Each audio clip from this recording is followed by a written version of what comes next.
Let me pivot to this question, which is Israeli security and strength Yeah. in the region. One would argue with the large destruction of Hamas soldiers, they still exist, they're still a threat, but they have been decimated since this war.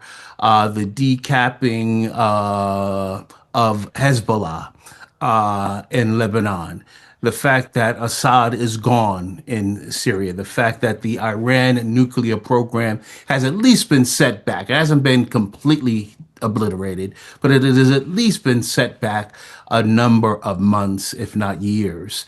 Is Israel in the strongest position it has been and the safest position it has been since 1948? Niger, I must congratulate, like many, unlike many of my undergraduates, you've done your reading.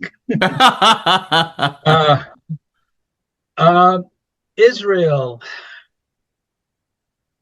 is in a solid position now for a number of reasons. Um, it is a nation that has been on its guard ever since its founding. Israel cannot afford to let its guard down. They have to pick and choose very smartly the instruments they will use to maintain this guard. Okay? They've made errors in the past, and they've learned from those errors. Uh, but I think Israel is in a strong position today in the Middle East because of their success in decimating not only Hamas but Hezbollah, which contributed to the downfall of Assad, by the way, and the fact that they have set back the Iranian nuclear program, maybe months, maybe years, but they put the Iranians on notice. And that, by the way, Israel's initial aerial success over Iran is what convinced Trump to send in B-2 bombers. Yeah. Had the Iranian anti-aircraft system not been destroyed, I don't think the U.S. would have risked B-2 bombers over the skies of Iran. So that this is an important point to make, that Israel led the U.S. onto Iran. So in that respect, Israel is a strong state. It has always been a strong state in the region. Sometimes it has suffered the hubris of its strength when they let their guard down, Sure. or when they underestimated their enemy, as in '73, as in October 6th, when they relied on remote control machine guns set up on posts around the perimeter of Gaza, when the Israeli upper echelons of the military were presented with the Hamas plan a year before it was actually put into effect, the Israelis said it's too ambitious; they'll never be able to carry it out. So this is what happens when you underestimate the potential power of your enemy. Unfortunately for Israel, as Ben Gurion said early in the days of the state, there will never be a final battle for Israel. They will always have to struggle to survive, to maintain their stability, to even have an impact on the region that is to their advantage. One hopes that this day will that there will be a final battle. Maybe this is the final battle. I think what this particular battle has done is telegraph to the region that it is time that the regional players, not just Egypt and the Gulfies and Jordan and Turkey, but also Pakistan, which is an ocean away, Indonesia, to sign up onto Trump's plan when they were at the UN in early September. I don't know if you saw that picture of that conference with the Arab heads of states, with Erdogan sitting next to Trump. And why did these people sign on to this plan? Look, I mean, the images that we've seen in the West, which have led to the campus protests, have also been shown in the Arab and the Islamic world. Yeah. And they are much more at risk of the Muslim street or the Arab street, Of course. because of the sympathies of their population towards the Palestinian cause, the result of 40, 50 years of anti-Zionism, anti-Israeli policies. So they really, and when they realized that the images coming out of Gaza were affecting their population, they really decided that it's time to put Hamas in its place. No one in the Middle East, maybe Turkey, maybe Iran, would like Hamas to have a political role to play. None of the others do, because Hamas's view of a Palestinian society is a Palestinian Iran, a theological society, religious society, a theocracy. And none of these leaders, although they pray 5 times a day, would like a theocracy to replace them.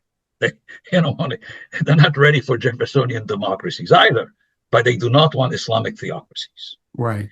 And what Hamas's success might have represented was an Islamic theocracy in Sunni countries and a leg up on the Muslim Brotherhood. And Yes, this is we cannot have this episode of an interview end without mentioning the current danger of the Muslim Brotherhood. In fact, that brings me to my next question with you as we wrap up this interview.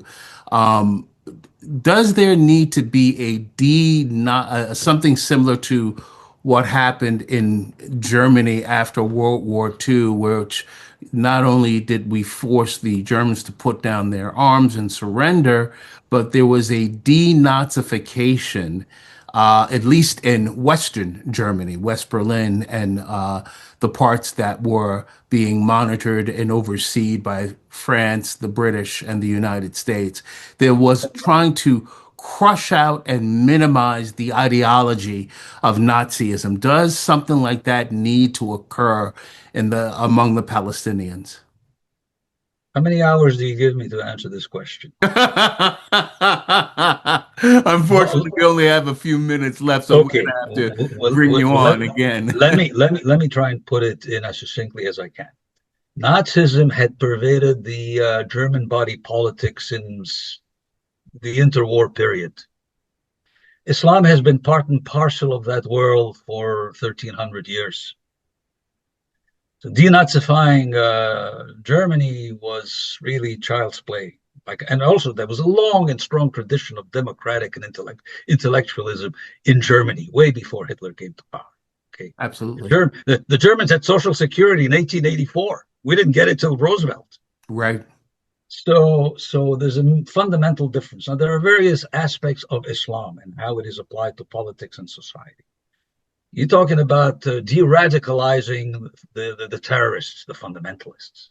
Vast majority of the Muslim world, given the right stimulus, given the right images, given the right speeches, will not acquire and absorb, the fundamentalism, the terror aspect of Al-Qaeda or ISIS. It's not what we're talking about. And if you have the danger of an Arab or a Muslim street, as I said earlier, it's mostly because of 40 and 50 years of anti-Israel and anti-Semitic and anti-Zionist propaganda of their own government. If they stop that, then you have an Islamic society that essentially is, in essence, at peace with the world. Very good. Well, you are particularly expert in all these issues, not only because of your brilliant scholarship, but because you yourself were born in an Islamic world.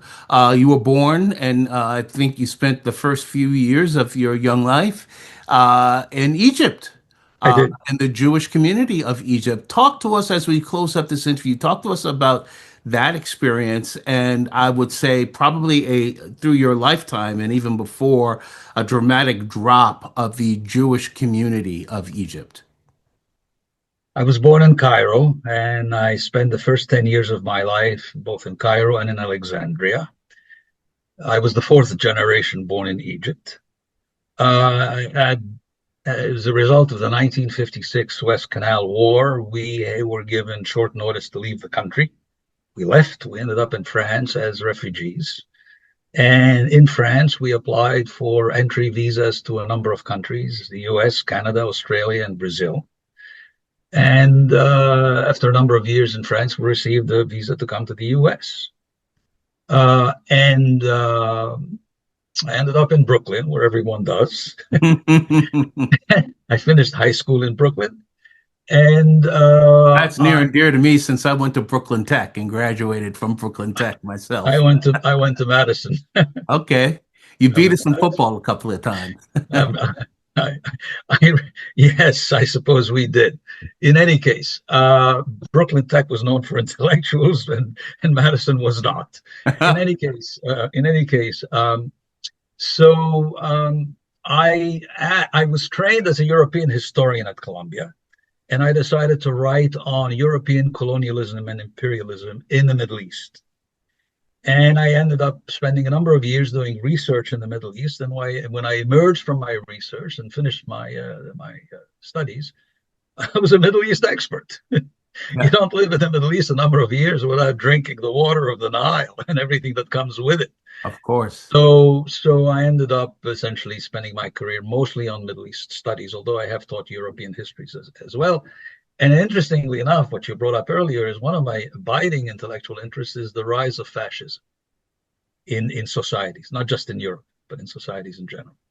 Yeah, it's a very interesting problem that we are still faced with today. And it comes in different manifestations. Some are kind of soft fascism, more populism, and some is very, very hard dictatorial fascism. Unfortunately, Professor, we're going to have to end on that note. It has been a pleasure talking with you.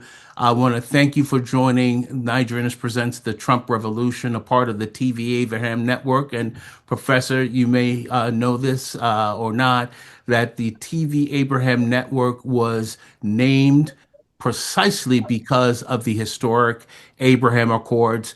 And our goal is to reach out to the Middle East, the entire world. Our largest audience is in the United States, but our second largest audience is in the Middle East at large, which makes us very, very proud and very, very pleased. We're getting close to our mission of penetrating the Middle East and communicating and giving them this kind of exchange and dialogue for their future. Thank you again. We've been talking with Jean-Marc Oppenheim, a retired professor of Columbia University and a Middle Eastern scholar. Thank you so much for joining us. This ends another episode of Niger Innis Presents the Trump Revolution, a part of the TvAbraham network. We'll end with this. My great father, Roy Innis, civil rights icon, always said, Niger, carry on your life with the principles of TLC. And he did not mean tender love and care. What he meant was truth, logic, and courage. And that undergirds this broadcast and the entire TvAbraham network. Thank you again for joining us, Professor. God bless. My pleasure. Thank you very much.